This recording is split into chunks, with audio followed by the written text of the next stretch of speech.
नमस्कार, आप सभी देख रहे हैं एबीपी लाइव और मैं हूं आपके साथ सचिन वैद। एक खास मेहमान से आज आपको मिलाएंगे क्योंकि स्पोर्ट्स की अक्सर हम आपको खबरें दिखाते हैं और स्पोर्ट्स से जुड़ी हुई अपडेट्स देते हैं, लेकिन स्पोर्ट्स से ही जुड़ी हुई आज बात करेंगे। और अलग अलग जो है, हम इस समय करंट टाइम्स के अंदर देखें तो स्पोर्ट्स में बहुत कुछ इस समय हो रहा है और अलग अलग यंगस्टर जो है देश के अंदर वो आगे आ रहे हैं और स्टार्टअप्स लेकर के आ रहे हैं स्पोर्ट्स से जुड़ा हुआ, और लोगों को सुविधाएं दे रही हैं, जानकारी दे रहे हैं, इंफॉर्मेशन दे रहे हैं कि कैसे आप वन स्टेप अवे बहुत आसानी से स्पोर्ट्स की नॉलेज ले सकते हैं अगर आपको कुछ प्रोडक्ट्स खरीदने हैं। तो स्टार्टअप्स की दुनिया में क्या कुछ हो रहा है स्पोर्ट्स पे, इस पर बात करने के लिए हमारे साथ खुद इस समय कीवी स्पोर्ट्स प्राइवेट लिमिटेड के सीईओ और फाउंडर सागर रे मौजूद हैं। सागर, बहुत बहुत स्वागत है आपका एबीपी लाइव में। धन्यवाद धन्यवाद सचिन। कीवी स्पोर्ट्स के बारे में अगर मैं बताऊं तो कीवी स्पोर्ट्स ये जो कंपनी है ये मैंने 2020 में स्टार्ट करी थी। जी। एंड जो पूरा थॉट है इसके पीछे, सो मैं खुद को एक एक्सीडेंटल एंटरप्रेन्योर बोलता हूँ। ये प्लान्ड नहीं था कभी भी, जी। और कभी सोचा नहीं था कि कोई कंपनी फॉर्म करनी है। मैं स्टार्टिंग से स्पोर्ट्स में बहुत ज्यादा एक्टिव था। और मेरे जो फादर हैं वो स्पोर्ट्स कोटा से डिफेंस में आए थे, तो स्पोर्ट्स के लिए उन्होंने कभी भी मेरे को मना नहीं किया। हम्म। और काफी स्पोर्ट्स हैं जिनमें मैंने नेशनल खेला है।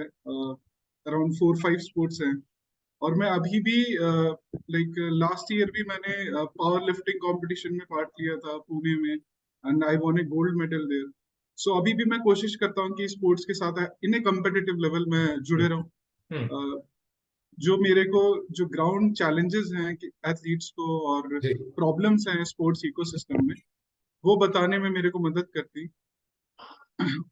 कीवी स्पोर्ट्स के पीछे का थॉट ये है कि जो हमारा जमीनी स्पोर्ट्स है, जो स्पोर्ट्स इकोसिस्टम जमीन पर अवेलेबल है, एकेडमीज हो गई, हम्म। एथलीट कोचेस, जी। स्पोर्ट्स स्टाफ, ब्रांड्स, तो ये सारे जो स्टेक होल्डर्स हैं स्पोर्ट्स इंडस्ट्री के, इनके बीच में एक्सेसिबिलिटी ऑफ कनेक्ट, अगर मैं बोलूं कि अगर आपको किसी एकेडमी को रीच आउट करना है, या आप अगर कोई टायर 2 टायर 3 सिटी के एथलीट हैं और जी। आपको रुचि है और आपको आगे और खेलना है, तो जो हमारे इकोसिस्टम में, स्पोर्ट्स इकोसिस्टम में जो भी सपोर्ट और नेटवर्क अवेलेबल है, वो डेटा नहीं होने के और राइट कनेक्ट नहीं मिलने की वजह से हमें हम्म। पता नहीं रहता। हम्म। सो कीवी स्पोर्ट्स का जो प्राइम टारगेट है वो हम एक प्लेटफॉर्म प्रोवाइड करना, जो कि सारा डेटा, जो भी स्पोर्ट्स इंडस्ट्री के सारे जी। स्टेक होल्डर्स का डेटा है, जी। या फिर वो खुद जहां जहां मौजूद है, वो प्रोवाइड करवाना। तो हमने एक प्लेटफॉर्म बनाया है जिसको आप कह सकते हैं LinkedIn and Facebook for sports hmm. Community. तो it's a digital sports community platform, एक एप्लीकेशन है ये, जी। जिसपे हम जब से मैंने कंपनी स्टार्ट करी तब से 2.5 साल से काम कर रहे हैं, और हम्म। अभी 1 हफ्ते के अंदर हम इसे लॉन्च करने वाले हैं। जी। इसमें जितने भी स्टेक होल्डर्स हमारे स्पोर्ट्स इंडस्ट्री के लिए हैं, brands, athletes, academy, sports staff, coaches, sports league, sports fans, वो आपस में नेटवर्क कर सकते हैं, एक दूसरे को सपोर्ट कर सकते हैं। और इसमें बहुत यूनिक यूनिक टाइप के प्रोडक्ट्स और टूल्स हैं जिससे हम एक दूसरे की सहायता से आगे बढ़ सकते हैं। जी, जैसे कि आपने बताया कि बहुत कुछ आगे आने वाले समय में आने वाला है और जो भी क्रिकेट लवर्स हैं उनके लिए बहुत अच्छी चीज है ये कि उनको बहुत कुछ नॉलेज जो है और बहुत आसानी से मिल जाएगी ताकि वो आगे कैरी फॉरवर्ड कर सकें। मुझे ये बताइए कि आपकी शुरुआत, क्योंकि अमूमन आप कॉलेज गए होंगे, आपने पढ़ाई लिखाई पूरी की होगी और उसके बाद फिर माइंड में पहले यही आता है और पेरेंट्स भी ये कहते हैं कि पहले आप नौकरी कर लें, थोड़ा समय जॉब ले लें और उसके बाद फिर आप मतलब 5-6 साल का एक्सपीरियंस के बाद हम देखते हैं कि भाई चलो अब एक बिजनेस के बारे में सोचते हैं। आपके माइंड में कब ये ख्याल आया कि आपको इसमें उतरना है और स्पोर्ट्स के लिए, क्योंकि आप जैसे बता रहे हैं कि स्पोर्ट्स आप खेलते भी हैं तो शुरुआत से ही आपको स्पोर्ट्स से लगाव और प्यार तो है ही है, लेकिन ये स्टार्टअप करने का माइंड में कैसे आया और कितना मुश्किल था ये शुरू करना? सो इसकी कहानी बहुत इंटरेस्टिंग है। जी। बहुत लाइक मैं अपने फाइनल ईयर में था कॉलेज के, तो मैंने सिविल इंजीनियरिंग की है इंद्रप्रस्थ इंजीनियरिंग कॉलेज से। जी। और मैंने सिविल इंजीनियरिंग में भी मैंने देखा कि जो सिविल इंजीनियरिंग इंडस्ट्री है हम्म। वो ऑर्गेनाइज नहीं है हाँ। काफी, कि फॉर ज्वाइनिंग एक फ्रेशी को ज्वाइन करना हो रही है। मेरे को हम्म। स्ट्रक्चर्स में काफी इंटरेस्ट था, I was good in studies and sports board. Hmm. और कॉलेज में मैंने 2 स्पोर्ट्स स्टार्ट किए थे, पावर लिफ्टिंग और आर्म रेसलिंग, लाइक फ्रेश। और मैंने दोनों में नेशनल खेला। तो वहां से मेरे को ये था कि एक रोड मैप मैंने खुद के लिए डिजाइन किया कि आई विल गेट इनटू, मैं फौज में जाऊंगा। जी और जैसे हमारे पास एग्जांपल्स है नीरज चोपड़ा, राज्यवर्धन जी सिंह राठौर सर, और जो डिफेंस में जो स्पोर्ट्स इकोसिस्टम का सपोर्ट है और जो पूरा माहौल वहां बना हुआ है ट्रेनिंग का और प्रोफेशनल कोचिंग का, जी उसकी उसकी मदद से मैं भी स्पोर्ट्स में अपना प्रोफेशनल कैरियर बनाना चाहता हूँ। तो मैंने सीडीएस की प्रिपरेशन करी, और सीडीएस की प्रिपरेशन करते हुए, सीडीएस यूपीएससी की प्रिपरेशन करते हुए, एफकैट वगैरह, तो वहां पे मैंने रिटर्न निकाला। रिटर्न निकाल के क्या था कि मैं कॉलेज में कोचिंग जाता था, मैं कॉलेज अटेंड नहीं करता था, तो मेरी अटेंडेंस बहुत कम थी। जी तो उसकी वजह से मेरे को कहा गया कि सारी प्लेसमेंट ड्राइव जितनी भी कॉलेज में आएंगी आप सब में बैठेंगे। हम्म तो मेरे को अटेंडेंस कम होने की वजह से जब मैं प्लेसमेंट ड्राइव में बैठा, तो वहां पे बैठे बैठे जब एक शख्स अपनी कंपनी का ओरिएंटेशन ले रहे थे, हमें दे रहे थे ओरिएंटेशन, अपनी कंपनी के बारे में बता रहे थे, हम्म तो वो प्रॉब्लम्स के बारे में बात कर रहे थे, सॉल्यूशन के बारे में बात कर रहे थे, जी मार्केट के बारे में बात कर रहे जी थे, और मेरे को कहीं ना कहीं फिर ये आया कि एक प्रॉब्लम स्टेटमेंट है जो हम्म मैं बहुत ही अंदर तक समझता हूँ जी कि स्पोर्ट्स इंडस्ट्री में जो सपोर्ट सिस्टम है एक एथलीट के लिए, या एक किसी ब्रांड के लिए, या एक मैन्युफैक्चरिंग यूनिट के लिए, हम्म, या किसी के लिए भी जो भी स्पोर्ट्स में डायरेक्टली और इनडायरेक्टली जुड़े हैं, जी उनके लिए कोई ऐसा प्लेटफॉर्म नहीं है कि वो एक ही प्लेटफॉर्म पे आके अपना सब कुछ, one stop solution kind of platform नहीं है किसी के जी लिए, एक स्पोर्ट्स नेटवर्किंग प्लेटफॉर्म नहीं है। और ये कितना जरूरी है ये मेरे को पता था, क्योंकि हमारे पापा मम्मी दोनों फौज में हैं, तो हमारा ट्रांसफर होता था, तो वो रिसोर्सेज, वो राइट कनेक्ट अगर मेरे को मिला होता, तो इट वुड हैव बीन एकदम अलग ही बॉल गेम होता फिर। मैं ये इसमें तो जानना चाहूंगा कि फैमिली का सपोर्ट कितना था आपको, क्योंकि शुरुआत एक स्टार्टअप की करना, आपको अपना बेस भी या बनाना होता है, पहले थोड़ा सा इन्वेस्टमेंट लगती है उसमें, आपको बहुत सारी हेल्प भी चाहिए होती है कि आपको आगे आए लोग, हेल्प करें, स्पॉन्सर्स मिले, जी जी अलग अलग चीजें, रेवेन्यू आप कैसे जनरेट करेंगे, अपना जी खर्चा जी कैसे जी जी निकालेंगे, कितने लोग जुड़ेंगे, उसके बारे में थोड़ा सा बताइए कैसे हुआ ये। जी जी। तो वहीं पे मेरे को उसी ओरिएंटेशन में बैठे बैठे ये आइडिया आया, और जी मेरे को पता चल गया कि लाइफ में मेरे मेरा पर्पस क्या है, जी what I wanted to do, और इससे रिलेटेड मेरे को क्लैरिटी आ गई जी कि क्या और कैसे करना है मुझे। जब मैं वहां से आया, तो पेरेंट्स के लिए बहुत ही ये नया था कि यार इसने 2 साल लगा दिए यूपीएससी की तैयारी करते करते, और अब ये क्या सोच रहा है। हम्म उन्हें सब, क्योंकि वो फौजी हैं दोनों, तो उन्हें नहीं समझ में आया। तो स्टार्टिंग में मेरे को घर से एक्चुअल में कोई खास सपोर्ट नहीं मिला। मेरे को जो पॉकेट मनी मिलती थी उसी से मैंने स्टार्ट किया। जी घर से जो जो भी आता था, तो मैंने एक बार वेबसाइट का डोमेन लिया, हाँ फिर ट्रेड कंपनी रजिस्ट्रेशन के लिए अप्लाई किया 1 मंथ की पॉकेट मनी से। फिर धीरे धीरे करके ऐसे जितने पैसे आते थे थोड़ा थोड़ा करके, फिर थोड़ा सा अपने एक्सपेंसेस काट के एक इंटर्न रखा।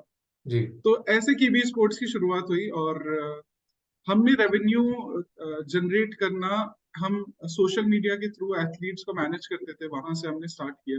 जी एक अपने सोशल मीडिया पे हमने कम्युनिटी क्रिएट करी एथलीट्स की, ब्रांड्स की, हम्म जहाँ पे हम एथलीट्स की प्रोफाइल बना के ब्रांड्स को बेचते।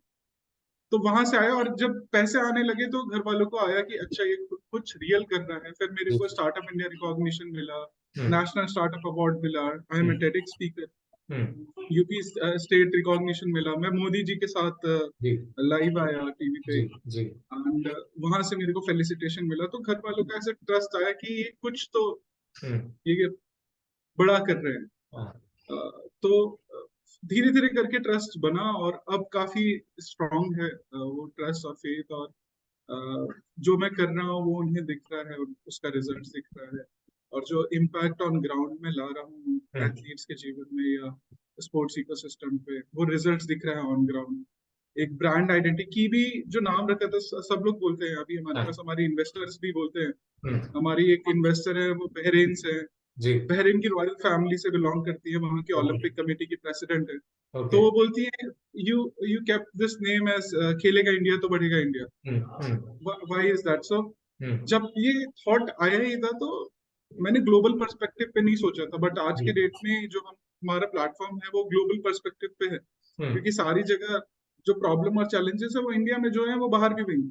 जी और और जब किसी भी चीज को आप डिजिटलाइज कर देते हैं तब आप हम्म, उसको डेमोक्रेटाइज भी कर देते हैं। जब हम्म, आप एक्सेसिबिलिटी ऑफ डेटा किसी को भी दे देते हैं जी, तो वो सबके लिए एक्सेसिबल होती है। हम्म, तो यही है, अब इसी प्लेटफॉर्म के थ्रू हम ग्लोबल स्पोर्ट्स इंडस्ट्री को डिजिटलाइज जी। डेमोक्रेटाइज करने का प्रयास करेंगे और इसे और ग्रो करेंगे। तो आपकी आपसे जानना चाहूंगा, प्रधानमंत्री मोदी जी से भी आपकी इंटरेक्शन हुई थी, उस दौरान क्या बातचीत हुई? आपने क्या कुछ उनसे पूछा और क्या उन्होंने अपनी तरफ से बताया? सो वो जो इंटरेक्शन थी हमारी, वो स्टार्टअप इंडिया पॉलिसीज को लेके थी। जी, और ये मौका जितने भी स्टार्टअप्स नेशनल स्टार्टअप अवार्ड के लिए नॉमिनेटेड थे उनको मिला था। हम्म, तो हमारा जो टॉपिक था वो था how to take a local business to global, local to global hmm, हमारा टॉपिक था। हम्म, एंड उसी से रिलेटेड हमने अपने पॉलिसीज में जो इम्प्लीमेंटेशन होना चाहिए जी, वो सारी चीजें हमने रखी थी उनके समक्ष, जिनका उन्होंने पूर्णतः समर्थन किया। और इस पे हम्म, कार्य स्टार्टअप इंडिया पॉलिसीज इस पे कार्य कर रही है स्टार्टअप जी, इंडिया। जी, बहुत सारे स्कीम्स, बहुत सारी छूट हम्म, स्टार्टअप्स के लिए लाई जा रही है ताकि ज्यादा से ज्यादा स्टार्टअप्स प्रमोट हो और इंडिया एक स्टार्टअप कल्चर नेशन बने, वर्ल्ड जी, बिगेस्ट स्टार्टअप कल्चर जी, नेशन। जी। इस पे प्रधानमंत्री काम हो मोदी रहा है। भी जो है वो इसको लेकर के काफी ज्यादा उत्साहित रहते हैं, खासतौर पर स्टार्टअप्स को लेकर के। पिछले 1-2 साल में हमने देखा है बहुत ज्यादा जो है यंग जो है लोग आए हैं, अपनी एजुकेशन पूरी करने के बाद उन्होंने स्टार्टअप किया है और गवर्नमेंट की तरफ से भी काफी सपोर्ट मिल रहा है। आप कैसे देखते हैं करंट टाइम्स में, अगर इंडिया की बात करें स्टार्टअप्स के लिहाज से, तो आने वाले 10-15 सालों में आप कैसा फ्यूचर देखते हैं स्टार्टअप का? देखिए बहुत ब्राइट है। हम हम्म, क्योंकि हम जो प्रोडक्ट्स बन रहे हैं इंडिया में हम्म, वो ग्लोबली एक्सेप्टेबल बन रहे हैं। हम्म, इसका प्राइम रीजन और रूट कॉज रीजन जो आपको कोई नहीं बताएगा वो ये है कि हमने डिजिटल पेमेंट्स को इतना ज्यादा प्रोत्साहित कर दिया है जी, और इतना एक्सेप्टेबल हमारे देश में हो गया है हम्म, कि कोई भी हमारे ट्रांजैक्शंस सबको डिजिटली दिखने लगे हैं। और जी, डिजिटल पेमेंट्स जब दिखते हैं तब अदर नेशंस का ट्रस्ट आता है क्योंकि उन्हें ट्रांसपेरेंसी दिखती है ज्यादा हम्म, हम्म, ऑन ट्रांजैक्शंस। तो ये एक चीज है। और हम जो भी प्रोडक्ट आज के डेट में बना रहे हैं वो ग्लोबली एक्सेप्टेबल प्रोडक्ट्स बना रहे हैं। हम्म, तो ये एक बड़ी चीज है।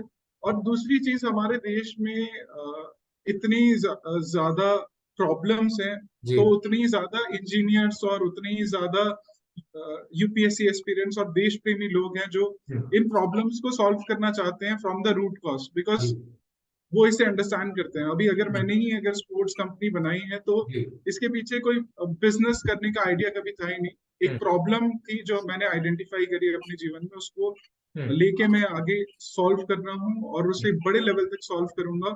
हम्म, और इसको एक जो स्पोर्ट्स इंडस्ट्री है इंडिया में जो अभी तक अनटैप्ड और अनएक्सप्लोर्ड उसकी जी, पॉइंट था, उसे और बड़ा बनाना चाहता हूँ hmm, apart from cricket, apart from any particular sport, hmm, hmm, because the potential is very big. जी। सागर, मैं आपसे जानना चाहूंगा क्योंकि आप खुद कंपनी अब की भी स्पोर्ट्स चला रहे हैं। करंट टाइम्स में अगर हम स्पोर्ट्स की बात करें तो मार्केट में बहुत सारी कंपनीज उतरी हुई हैं और उनमें ड्रीम इलेवन भी एक है, स्पोर्ट्स 365 है, एमपीएल है, स्पोर्ट्स विलेज है। ये बहुत कंपटीशन भी है, तो इस कंपटीशन को आप कैसे देखते हैं? क्योंकि ये एक तरह से टफ भी हो जाता है कि बहुत सारे जो फैंस है, क्रिकेट फैंस, स्पोर्ट्स फैंस, वो भी कहीं ना कहीं अलग अलग दिशाओं में जाएंगे कि भाई हम इसको चूज करें, इसको चूज करें। तो आप उनको कैसे टैकल करेंगे? देखिए जो आपने कंपनीज का नाम लिया, जी, पहली चीज कि हम एक डिजिटल स्पोर्ट्स इकोसिस्टम क्रिएट करने की कोशिश कर रहे हैं जिसमें जी, हम अपने आप को किसी किसी को भी अपना कंपेटिटर नहीं मानते। हम्म, दूसरी चीज कि ड्रीम इलेवन अगर काम कर रही है तो वो बहुत अच्छा काम कर रही है in terms of fantasy sports, fan engagement.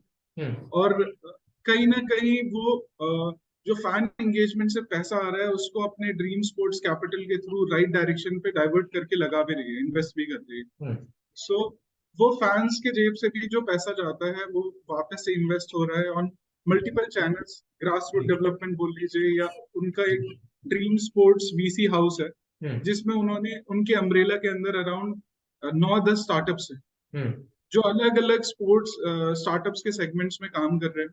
जी, तो इन इन सब का जो जो भी स्टार्टअप्स इंडिया में स्पोर्ट्स स्टार्टअप्स काम कर रहे हैं उनका अ, एक कल्चर क्रिएट करना ही सबका टारगेट है। हम्म, और वो जब कल्चर क्रिएट होगा तो उस कल्चर को कहीं ना कहीं एक प्लेटफॉर्म चाहिए होगा हम्म, ग्रूम होने के लिए। जी, जी, उन इकोसिस्टम सपोर्ट से कनेक्ट करने के लिए, या तो grass root level ecosystem support हो या फिर वो प्रीमियम लेवल इकोसिस्टम सपोर्ट जी। जो प्रोफेशनल एथलीट्स को चाहिए, तो वो प्लेटफॉर्म हम दे रहे हैं। तो या इसमें एक चीज और साथ में आती है सागर, क्योंकि बहुत सारे यंगस्टर्स जो हैं कॉलेज से पास आउट जो हैं, खासतौर पर अलग अलग इंजीनियर्स की बात करूं, चाहे आईआईटी से निकले हुए स्टूडेंट्स हो, उनके माइंड में हमेशा से रहता है कि भाई अपना स्टार्टअप करना है, अपना खुद का कंपनी क्रिएट करना है और उसमें ग्रो कराना है। लेकिन मैं आपसे जानना चाहूंगा कि जो यंग बच्चे आ रहे हैं, इंडिया के टैलेंटेड बच्चे हैं, कईयों के माइंड में ये भी रहता है कि भाई स्टार्टअप शुरू करेंगे और 6 महीने 1 डेढ़ साल में ही हमारी जो है उठ जाएगा, बिजनेस हो जाएगा और बहुत सारे पैसे हम कमा लेंगे। ये थोड़ा मिथ भी बना हुआ है इससे जुड़ा हुआ, तो मैं चाहूंगा ये थोड़ा आप क्लियर करें इसके बारे में, इसके पीछे की एक्चुअल में क्या सच्चाई है, क्योंकि खुद भी आप एक की भी स्पोर्ट्स चला रहे हैं। देखिए देखिए, किसी भी बिजनेस को क्रिएट करना काफी मुश्किल बात है ना। आप ये पहली एक चीज इससे स्टार्ट करते हैं हम, अगर मैं आपको एक फैक्ट बताऊं जी। तो सक्सेसफुल स्टार्टअप फाउंडर्स की जो एवरेज एज है इंडिया में, कोई गेस लगाना चाहेंगे आप क्या एज हो सकती है? 30, इट्स 25, 45। 45। 45। 45। तो यहाँ पे ही हमें एक फैक्ट मिलता है कि हम्म। हमें कितनी चीजों की जरूरत है हम्म। उस लेवल पे पहुंचने के जी। लिए। दूसरी चीज कि अ, जब भी आप कोई प्रोडक्ट बनाना स्टार्ट करते हैं, वो जी। कंपनी रजिस्टर करने से पहले या स्टार्टअप खोलने से पहले बहुत ज्यादा होमवर्क करना बहुत जरूरी होता है। जी। मेंटर्स, एडवाइजर्स, उस कंपटीशन में जो लोग ऑलरेडी है मार्केट में, वो कैसे कर रहे हैं, और जी। बहुत ज्यादा होमवर्क करने के बाद आप ये डिसीजन लीजिए। हम्म। क्योंकि आप बहुत ही जो एक कंपनी में चीजें लगती हैं, जो प्राइम 3 चीजें हैं, वो है टाइम, एफर्ट और मनी। जी। आपका समय भी बहुत जाएगा, मेहनत भी बहुत जाएगा और पैसा भी लगेगा। हम्म। तो अब जब वो चीजें जब गिरती हैं, तब सबसे ज्यादा एक टाइप से, हर एक टाइप से नुकसान आपको होता है, बट एक्सपीरियंस आप बहुत लेते हैं। जी। तो स्टार्टअप करना, ये कल्चर को प्रमोट करना, सपोर्ट करना, मैं चाहूंगा, बट मैं चाहूंगा कि आप जो धंधा है वो खुद के दम पे एक खड़ा करें, हम्म। और एक पॉइंट पे लाए जहां पे वो एक सस्टेनेबल वेंचर हो। हम्म। उसके बाद आप सोचें कि ग्रांट्स या फिर कोई भी आपको रिसोर्सेज इकोसिस्टम की चाहिए, जी। इन्वेस्टमेंट चाहिए। जी। तो जब तक वो सस्टेनेबल वेंचर खुद में ना हो, तब तक उसे आप नहीं बोल सकते कि इट्स अ बिग ड्रीम और बिग जी। कंपनी। जी। मैं तो एक चाहूंगा मिथ। जैसे आपने जी जैसे आपने बताया साल 2020 में आपने ये इसकी शुरुआत करी, तो बीच में कोरोना भी आ गया था, तो वो बहुत टफ टाइम रहा होगा आपके लिए भी। उस टाइम आपने कैसे मैनेज किया? और अभी के टाइम पे मैं ये भी चाहूंगा कि आप व्यूअर्स को थोड़ा ये बताएं कि आपकी कंपनी जो है कीवी स्पोर्ट जो है वो क्या क्या फैसिलिटीज प्रोवाइड करती है जिसका वो लाभ उठा सकते जी जी जी। तो बहुत अच्छी चीज, मैं तो कहूंगा, हुआ क्या कि मैंने जैसे ही कंपनी रजिस्ट्रेशन के लिए अप्लाई किया था हैं। जी। जी। मार्च में, तभी कोविड आ गया हम्म। और वो चीजें रुक गई, एमसीए पोर्टल वगैरह बंद हो गया। हाँ। तो मेरे लिए बहुत अच्छा टाइम जो था, वो खुद को तैयार करने का था, जी। और चीजें समझने के लिए था, स्ट्रक्चराइज करने के लिए था। हम्म। और एक दो पॉजिटिव चीज अगर मैं बताऊं आपको, तो जो मेरे पास मैन पावर मेरे को चाहिए थी, जी। वो मेरे को मिल गई। हम्म। जो काफी लोग घर में थे, फ्री थे, जी। उनको कुछ नया नया लोग ढूंढ रहे थे, तो मेरे को टीम सपोर्ट मिला बहुत हम्म। ना। जो मेरे को टैलेंट चाहिए था, उसको मैं एंगेज कर पाया जी। लिंक्डइन और हम्म। अलग अलग प्लेटफॉर्म की तरफ। और हमने ये 2020 में स्टार्ट किया। 2020 सितंबर में हमारी कंपनी इनकॉर्पोरेट हुई, जी। और हमने अराउंड पैसा बनाना है इससे 2021 अप्रैल मई में कंपनी से स्टार्ट कर दिया था, जी। Through different different service channels. हाँ। और जो हमारा टारगेट था, अभी भी जो हमारा टारगेट है, हम्म। वो था कि हम कैसे पूरे स्पोर्ट्स इकोसिस्टम को केटर करके डिफरेंट हम्म। डिफरेंट सर्विसेज से हम्म। एक यूजर बेस और एक डेटा जी। क्रिएट कर पाए, जो हम अपने जो प्लेटफॉर्म है हमारा जो अभी तैयार हुआ है, हम्म। उसमें उस पूरे डेटा, उस पूरे यूजर बेस, क्लाइंट बेस, जिनको भी हमने सर्व किया है इस पास 2 ढाई सालों में, जी। उनको हम उधर डिजिटल प्लेटफॉर्म पे ला पाए। और एक फाउंडेशन क्रिएट कर पाए, कल्चर बिल्ड कर पाए वहां पे, हम्म, ताकि हम वहां से इसको ग्रूम करके एक बड़ा प्लेटफॉर्म बना सके, लाइक जी लिंक्डइन, लाइक इंस्टाग्राम फॉर जी। Sports industry. हम्म। या मैं चाहूंगा कि थोड़ा सा आप फैसिलिटीज के बारे में भी अगर बताएं व्यूअर्स को कि कीवी स्पोर्ट्स क्या क्या प्रोवाइड जी। करता है। तो कीवी स्पोर्ट्स में आप अगर देखें तो जो भी डिफरेंट डिफरेंट काइंड ऑफ हमारे स्टेक होल्डर हैं, जी। जैसे मैं बात कर लेता हूँ एथलीट्स की। हम्म। तो जो भी एथलीट हमारे प्लेटफॉर्म पे हैं, उन्हें हम ब्रांड स्पॉन्सरशिप प्रोवाइड करवाते हैं। जी। जितनी भी आपने देखा होगा हमारी ई कॉमर्स स्टोर पे जितनी ब्रांड्स हैं, हम्म। स्पोर्ट्स ब्रांड्स, हम्म। उनके थ्रू जितने भी अदर जो स्पोर्ट्स में इन्वॉल्व भी नहीं है ब्रांड्स, हम्म। उनके थ्रू, कुछ एजेंसीज के थ्रू, जी। कोई अगर इवेंट हो रहा है वहां पे किसी को इनवाइट मिला है, कहीं हम्म। पे स्पीकर सेशन मिला है, तो जी। उसके थ्रू तो उनका हम एक्सक्लूसिव मैनेजमेंट करते हैं उन एथलीट्स का ब्रांड स्पॉन्सरशिप्स के लिए। उससे क्या सपोर्ट मिलता है उन्हें, फाइनेंशियल असिस्टेंस मिलती है, जी। एक इंगेजमेंट मिलता है ब्रांड्स के साथ, हम्म। और पीआर इसमें खुद ही अलग सपोर्ट है। जी। तो ये सारी चीजें हम एक एथलीट को प्रोवाइड करते हैं। हम्म। दूसरी चीज, कोई अगर ब्रांड हमारे पास है, ब्रांड हमारे पास आती है स्पोर्ट्स ब्रांड, तो उसे हम commerce, B to B sales, B to C sales, B to G sales, तो हमारे पास बी सेल्स में उस ब्रांड के लिए एक डिस्ट्रीब्यूशन चैनल बना हुआ है जी। स्पोर्ट्स रिटेल स्टोर्स का, कि हम्म। अगर वो हमारे पास ब्रांड आती है तब हम उसको मार्केट में कैसे उतार सकते हैं तुरंत, हम्म। जी। उसके प्रोडक्ट्स को। तो हम्म। यहाँ पे हम जो ब्रांड्स, स्पोर्ट्स ब्रांड्स हैं जो साउथ का मार्केट जिन्होंने आज तक एक्सप्लोर नहीं किया था, वहां पे जी। उनकी प्रेजेंस ही नहीं थी, हम्म। उनको वहां हमने प्रेजेंस दी है। हम्म। तो ये सारी चीजें हमारी बहुत टीम ने बहुत मेहनत करके ये चीज क्रिएट करी है। हम्म। इसके अलावा जो एकेडमीज हमारे पास है, उन्हें हम कस्टमाइज स्पोर्ट्स एपरल्स, उनकी जो भी मंथली नीड होती है, रेकरिंग नीड होती है, जी। वो best rate in the market हम उन्हें प्रोवाइड करते हैं। हम्म। और मार्केट में हम डायरेक्टली ब्रांड्स के साथ जुड़े हुए हैं। इससे हम इतनी अच्छी तरीके से मार्केट को एक बैलेंस ला पा रहे हैं, जी। एक ट्रांसपेरेंसी ला पा रहे हैं रेट्स में। हम्म। अगर मैं यहाँ पे बात करूँ, एक स्पोर्ट्स यूनिवर्सिटी है, वहां पे हमने जब बिड किया, तो जी। बिड हमने जो किया, इट्स इट्स एन एग्जांपल, हमने जो बिड अमाउंट था 85,000 रुपीज था उनके हम्म। रिक्वायरमेंट्स के लिए, हम्म। और जो नियरेस्ट बिड एक लोकल वेंडर ने किया हुआ था वो 1,45,000 फॉर द सेम रिक्वायरमेंट। हम्म। तो मार्केट में इतना ज्यादा गैप है। हम्म। आप ये देखिए, जब ये चैलेंज मार्केट में, तो ग्रास रूट डेवलपमेंट कैसे होगा, हम्म। बिल्कुल। एक transparency of rate, transparency of things. तो ये ग्रास रूट डेवलपमेंट में हम हेल्प कर रहे हैं एकेडमीज को। अगर एकेडमी ज्यादा से ज्यादा खुलनी चाहिए, तो हम्म। वो खुल पाएंगी इस तभी जब उन्हें जो इनिशियल कॉस्ट है उनकी, जी। वो हम कम कर पाएंगे। हम्म। क्योंकि एकेडमीज को सस्टेनेंस और सर्वाइवल, स्पोर्ट्स ग्रोथ के लिए और ग्रास रूट डेवलपमेंट के लिए बहुत जरूरी है। हम्म। तभी कल्चर बिल्ड हो पाएगा ऑन ग्राउंड, एक स्पोर्ट्स कल्चर। और जो स्पोर्ट्स लीग्स हैं, अलग अलग स्पोर्ट्स लीग्स, वो हमारे पास आती हैं जी। स्पॉन्सरशिप्स के लिए, ब्रांड्स एंगेजमेंट के लिए, सपोर्ट के लिए, हम्म। और मार्केटिंग के लिए, पीआर के लिए। तो हम्म। हम उससे जितने भी चैनल्स हैं, हमारे मीडिया हाउसेज हो गए या फिर ब्रांड्स हो गए, जी। वहां पे उससे हम कनेक्ट करते हैं। और ये सारे जितने भी हमारे ये बीच में इस रिलेशंस में जितने भी ट्रांजेक्शन्स होते हैं, उसमें जी। कीवी स्पोर्ट्स का एक कमीशन होता है, जिससे हम पैसे बनाते हैं। बिल्कुल, काफी अच्छा काम कर रहे हैं आप और काफी यंग और एनर्जेटिक भी है। मैं आपसे जानना चाहूंगा, बहुत सारे यंग स्टूडेंट्स जो है आने वाले टाइम पे अपना ऐसा स्टार्टअप करना चाहेंगे, कुछ एंटरटेनमेंट इंडस्ट्री के लिए करना चाहेंगे, कुछ स्पोर्ट्स में आना चाहेंगे, कुछ फिटनेस के लिए करना चाहेंगे। उनको आप क्या मैसेज देना चाहेंगे कि क्या खास चीजें हैं जो उन्हें शुरुआती दौर में ध्यान रखनी है, जो उनकी हेल्प करेगा आगे और सस्टेन करने के लिए।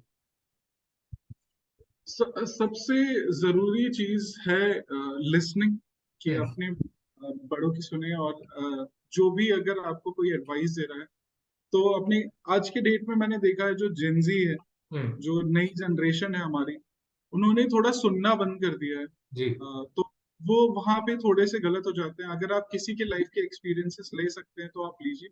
हम्म। और किसी भी इंडस्ट्री में स्टेप डाउन करने से पहले, जो भी आप लर्निंग उस इंडस्ट्री के बारे में, उस उन चीजों के बारे में प्राप्त कर सकते हैं, और नेट, उसके बाद जो है, जब आप लर्निंग और अंडरस्टैंडिंग ले लेते हैं उस चीजों जी। की, तब आप फोकस कीजिए नेटवर्किंग पे। हम्म। जितना बड़ा आपका नेटवर्क होगा, उतना बड़ा आपका सपोर्ट सिस्टम होगा। हम्म। और आने वाले टाइम पे जब आप ग्रो करेंगे उस इंडस्ट्री में, तो आपका नेटवर्क ही आपका नेटवर्थ होगा। जी। तो इन चीजों पे आप जो भी यंग यूथ है उसे फोकस करना चाहिए, यही मैसेज। बिल्कुल, बहुत उम्मीद करते हैं हम आप भी इसी तरह से आगे अच्छा अच्छा काम करते रहें, और तमाम जो स्पोर्ट्स लवर्स हैं और क्रिकेट को पसंद करते हैं, अन्य स्पोर्ट्स को करते हैं, उनको आप अच्छे से सर्विसेज देते रहें। Wish you all the best Sagar for future, and हमारे से बातचीत करने के लिए बहुत बहुत शुक्रिया आपका। Thank you Sachin, thanks for inviting. Thank you, धन्यवाद। Thank you.